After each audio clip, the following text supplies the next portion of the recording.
Have you ever felt a presence when no one was around?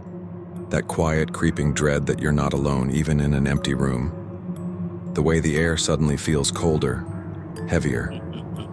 The way your breath catches, not because of what you see, but because of what you sense. It starts small, a shadow flickering in your peripheral vision, a sound that doesn't belong, the sudden scent of perfume in an empty hallway. You tell yourself it's nothing, but deep down, you know better. Stories of the paranormal have existed for as long as humans have gathered around fires to ward off the darkness. In every culture, in every corner of the world, tales of spirits, apparitions, and things that go bump in the night have shaped folklore and frightened generations. But some stories are more than myth. They come from real people. People who have no reason to lie. People whose lives were changed forever by something they could never explain. Take, for instance, the story of Sarah, a travel writer from Oregon. She rented a remote cottage in the woods to focus on finishing her book. It was peaceful, almost too peaceful. On her third night, as she typed late into the evening, she heard soft tapping against the window.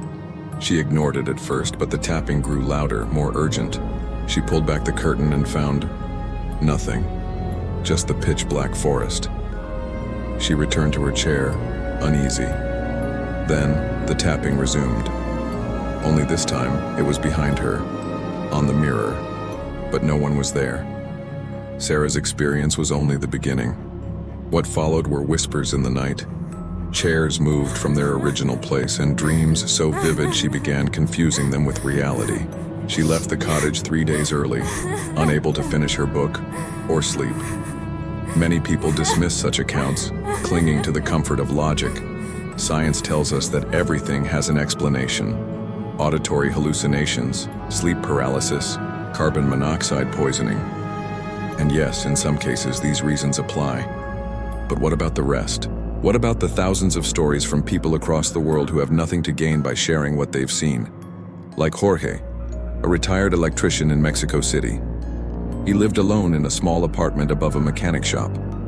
One night, he heard heavy footsteps walking back and forth across his hallway. When he rushed out with a flashlight, no one was there. But the hallway lights flickered, then went out completely.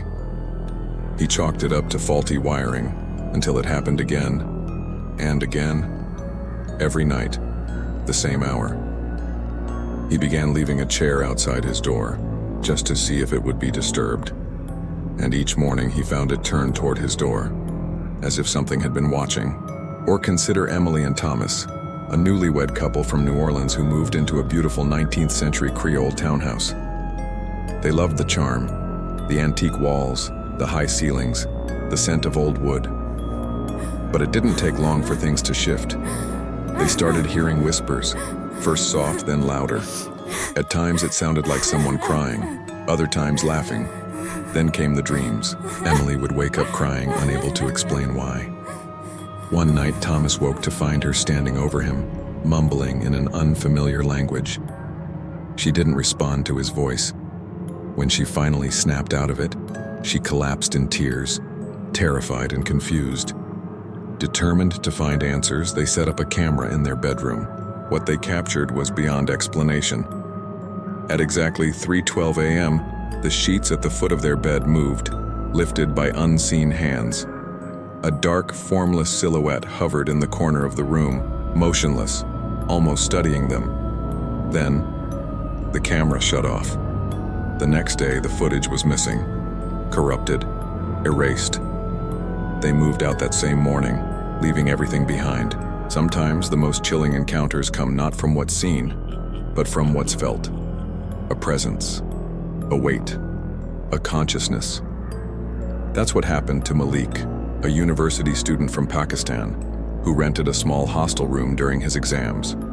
Every time he sat to study, he felt watched.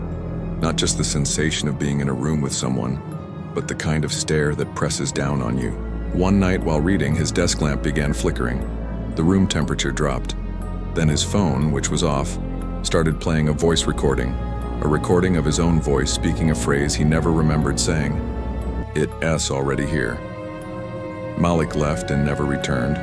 Skeptics will say that all of this is psychological, that stress, fatigue, or fear create illusions.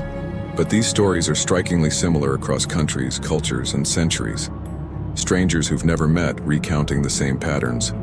Shadows in the corners, whispers behind mirrors, footsteps in empty halls, technology malfunctioning in precise, eerie ways. The question then is not just what is happening, but why? Why do these presences seem to appear during moments of vulnerability? Why do they feed on isolation, grief, or curiosity? Are they echoes of the past, lost souls, or something far darker that wears the mask of a memory? The truth is, we don't know, and maybe we're not meant to. Maybe the paranormal isn't here to be solved like a math problem. Maybe it's here to remind us that the world isn't fully ours, that something still hides in the shadows, that the unknown isn't empty, it's full. And so, when you lie awake at night, and the house is quiet, and something creaks just outside your door, listen closely. Is it the wind? Or is it something else? Watching. Have you ever experienced something that logic couldn't explain? A moment so surreal you questioned reality itself? If so, your story matters. Share it in the comments. We'd love to feature it in a future episode. And if these tales made your heart beat faster, don't forget to subscribe. There are many more real, terrifying encounters waiting to be told. After all, sometimes, the scariest stories are the true ones.